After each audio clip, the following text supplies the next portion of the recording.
Entrepreneur this week is looking at ways on how to solve Uganda's housing problem. Of course, using a fair and conventional way in Uganda.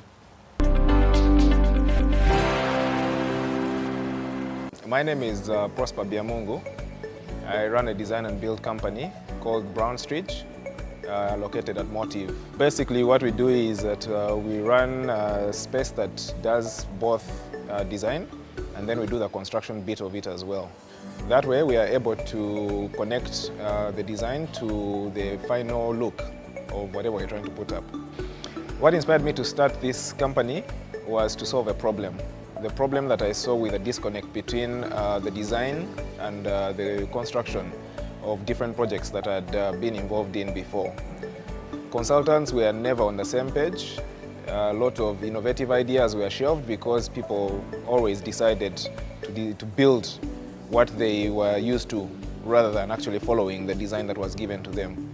So in order to cut that line, I decided to do both so that I can be able to deliver a product that I actually want. We do a lot of recycling and reuse.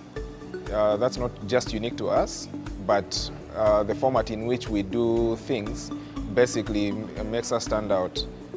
Getting old things and making them look new, and at the same time we are very, very environmentally conscious. Climate change is a real thing, and we really actually work towards that without making it so obvious. What I can say about what we do with recycling, reuse, it's a scale game. It's not just about doing one small thing. Just because you're making a chair out of a pallet is not what we are looking for. We are looking at creating mass, like a very big impact. This impact is not just through the small projects, but much larger projects, let's say like Motive, where you're looking at urban regeneration. You have warehouses that are basically not being used for much, and then you convert them into spaces. Then in those spaces you bring containers, and then you use them at a smaller scale. Then in those containers you use pallets, even a smaller scale. Even the furniture that's made with that is pallets. So you're looking at scale from one small object to a whole industrial park. That way you're looking at basically being able to create employment for so many different types of people. And at the same time, if you're doing recycling and reuse, you're teaching. You're not just building for the sake of it, but you're teaching different people in their capacities of what it means to give value to something that they actually thought was very useless. When you're designing a house, you have to understand that you have to ventilate it. That's why you have windows, that's why you have doors, that's why you have ventilators. Openings basically allow cross-ventilation. That's the first thing. So when you're doing a container project, you have to open the building. You have to open it to the wind. Second thing is understanding that heat gain is through the walls, which is, they're made of steel. So what you do with that is insulate the walls with rock wool, and then afterwards you finish it with gypsum board on the inside. That way you have an air gap in between, and then at the same time you have an insulator, and then you have a third layer, which is the gypsum board. So it limits the amount of heat that goes through the walls into the building.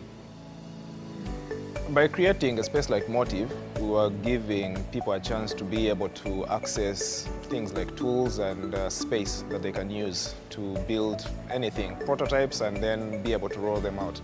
One of the ideas that we have decided to actually roll out as Brownstridge within the Motive space is a container hotel with Amos Wekesa. We did that was because you can be able to build these units away from the site and then lift them and take them to the actual site eventually.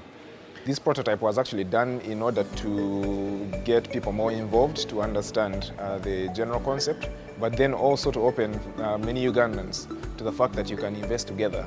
It's not just about this project, but many other projects. We don't have to always be looking for foreign investors in order for us to do local projects. We can pull money together as circles, as groups of friends, as family, and then actually build together with actual controls in place to make sure that the project prospers. There is always challenges in every business. Ideally, when you set it up, financing is very difficult. Convincing people that something is any different from what they have seen before is difficult as well. And in Uganda in general, we believe everything we see on the internet can only be done outside the country. We do not believe that anything can be done in Uganda. We're in tune with the internet, but we are non-believers in so many ways. So in our case, what we do is that we create prototypes and then roll them out after people have actually seen that it is possible to be done within the country.